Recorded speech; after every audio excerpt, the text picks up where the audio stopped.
Endi test to'plam yozish funksiyasini ko'rib chiqamiz.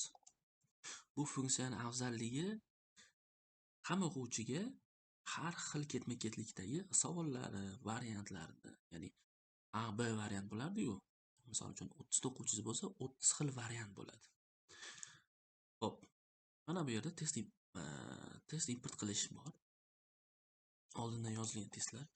Mana qanday test ulashish orqali ham kimdir sizga test bergan bo'lsa, ana shular ham chiqadi. Endi menga hech kim test bermagan.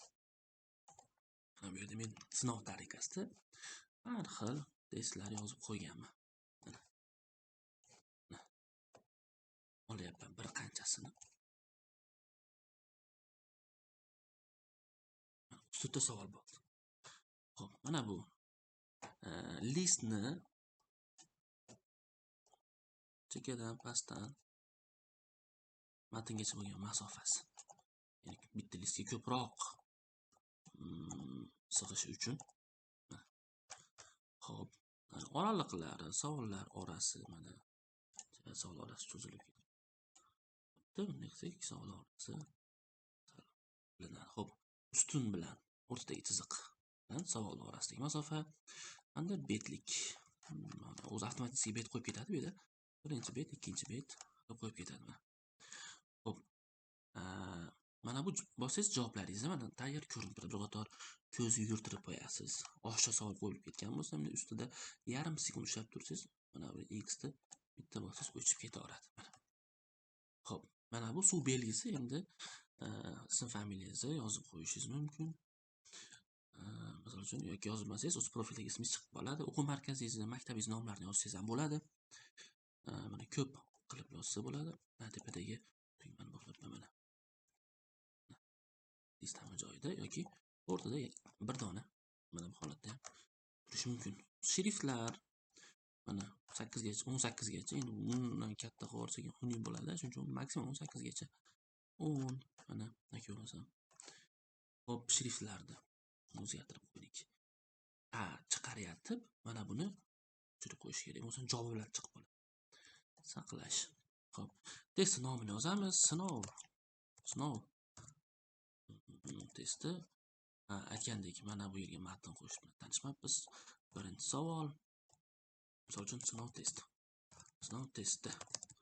A guruh uchun deb yozib qo'ysak, mana birinchi savoldan oldin sinov testi A guruh uchun yozilib qoladi. Xo'p, saqlash bosamiz endi. Nomi bu o'ziga ko'rinib turadi bu, ya'ni testlarni topayotgan aralashib ketmasligi uchun ko'rinib turadi. Xo'p, guruh tanlash qilib, masalan, men hozir 17 ta o'quvchim bor. Bu yerda endi hammasi o'qituvchilarim bor. Shuni belgilasangiz bo'ladi. 17 tani skaner qilayotganingizda o'zingizga osonroq bo'lishi uchun. Agar boshqa gruppa qanaqadir kimnidir gruppasidan testlamoqchi bo'lsangiz, nechtasizlar? 43 tani belgilasangiz, titullar orqali tekshirasiz bunda. Ular titul javoblar varaqasiga ism familiya olsa, titul necha ekan, tituliga qarab tekshirasiz. Mana bu yerda esa ism familiyasiga qarab turib tekshirasiz. Titulning ham hisobi bor. Отчёti ism familiya bilan ko'rinadi bunda. Ism familiya bilan ko'rinadi. Buni bosadigan bo'lsak, narigida titul raqam bilan отчёт ko'rinadi. Bu hisobotni keyin siz Telegram guruhga tashlashingiz mumkin.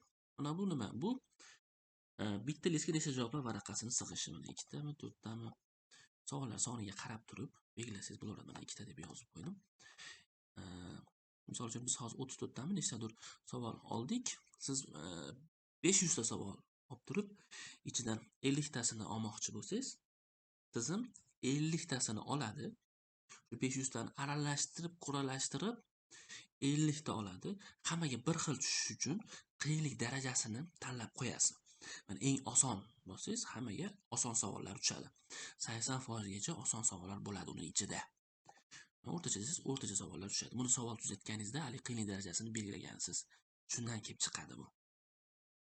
Endi bizda hozir 50 ta emas, bizda mana maksimum 32 ta deb turibdi. 33 ta ekan. 32 tagacha tanlashimiz mumkin ichida. Hammasi bo'lmaydi, endi aralash quralash bo'lib tushadi.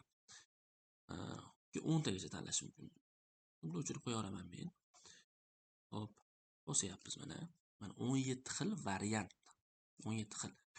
Shu 33 ta savol variantlari ketma-ketligi har xil. Savollarning ketma-ketligi ham har xil holatda chiqadi. Titullari bilan birga tayyor qilib beradi sizga. Mana. Hop. Ochiladi.